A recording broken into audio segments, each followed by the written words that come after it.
బ్రతుకు కాదు మరువతరము. తల్లి గర్భగుడిలో ఉన్నప్పుడు రక్తముద్దయ్యి ఎదుగుతున్నప్పుడు నవమాసాలు నిండుకున్నప్పుడు అమ్మాయిగా నేను కడుపులుండున్నప్పుడు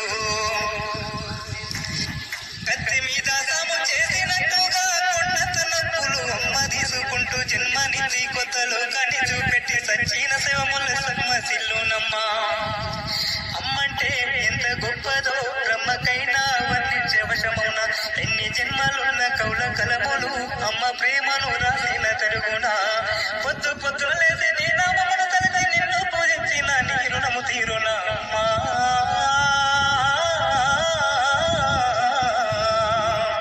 తెలంగాణ వెలుగు న్యూస్ మిడతనపల్లి నర్సయ్య గారి అమ్మగారైన మిడతనపల్లి ఉప్పలమ్మగారు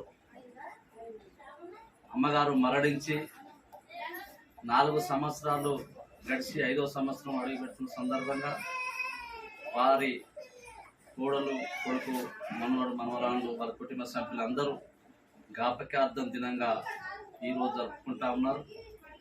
మరి వారికి వారి కుటుంబానికి ఆ భగవంతుని ఆశీస్సులు ఉండాలని, అదేవిధంగా అమ్మగారికి శాంతి ఆత్మశాంతి కలగజేయాలని కోరుకుంటూ ఎంఆర్పిఎస్కి వెళ్ళి రాష్ట్ర కమిటీ తరఫున ఆ భగవంతుని మరీ కోరుకుంటా ఉన్నాం.